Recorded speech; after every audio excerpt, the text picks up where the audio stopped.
Assalamu alaikum. This is your physics teacher Sir Faizan Malik, and I hope so you all are doing good at your home and you all are safe with your family.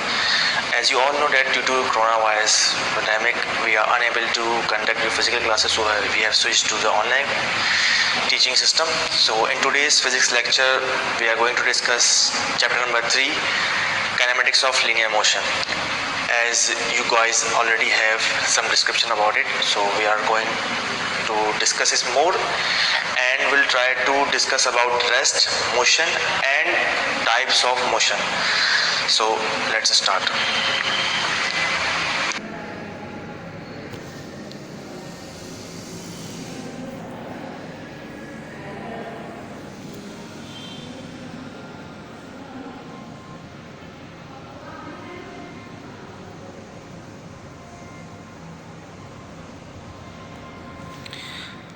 So you guys can see the chapter name, kinematics of linear motion, chapter number 3 on your screen. Now first of all we have to discuss and know about rest. What is rest? Rest है क्या? A definition is on your screen. A body is said to be in the state of rest if it does not change its position with respect to its surrounding. मतलब ये है कि अगर एक body को हम रेस्ट में कहते हैं तो उसको रेस्ट में कहने की वजह ये कि वो अपने सराउंडिंग के अकॉर्डिंग रेस्ट में होनी चाहिए. So we can consider it as a state of rest. Rest एक स्टेट है जिसमें कोई बॉडी लाई करती है, रहती है. सो सेम लाइक डैट अगर कोई चीज़ रुकी हुई है तो हम उसे कह सकते हैं रेस्ट में according to surrounding. Now move towards the motion. Same like that for the motion as we have discussed about the rest.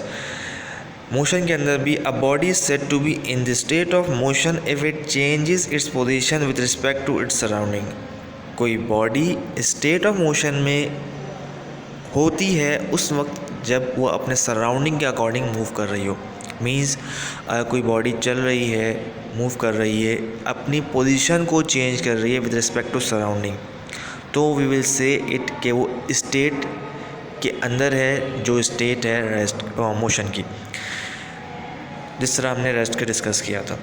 लेकिन रेस्ट में टाइप्स नहीं है, but we have types in motion in our book.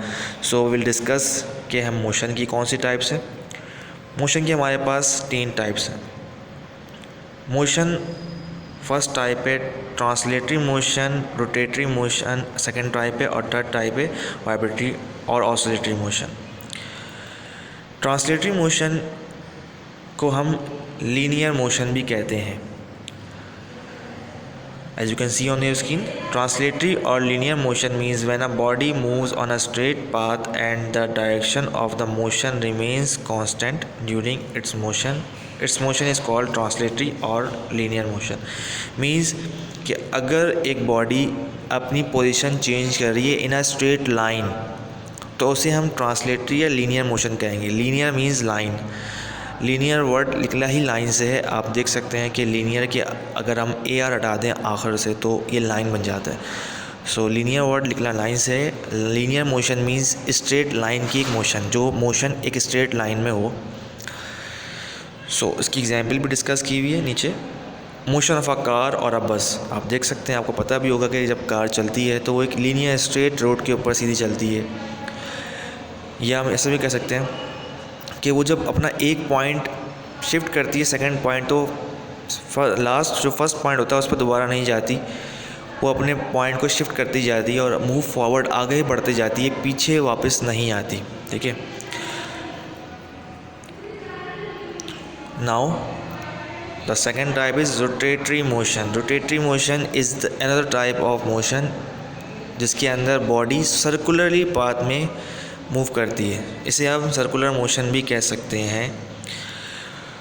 When a body spins or rotates about a fixed point or axis, its motion is called rotatory motion. Means इसकी simple example आपके पास घरों में है fan की, कि वो एक fix point पे हो, अपनी पोजीशन ना चेंज कर रही हो, लेकिन उसी फिक्स पॉइंट पे रहते हुए वो मूव करती रहे, तो उसे हम रोटेटरी मोशन कहते हैं। उसकी एग्जांपल है, आपके पास फ़ैन है और अभी हमने डिस्कस की थी कार की लीनियर, लेकिन कार के अंदर टायर है, ओनली टायर, वो भी एक रोटेटरी मोशन की एग्जांपल है, क्योंकि टायर कार में फ़िक्स रहते हैं।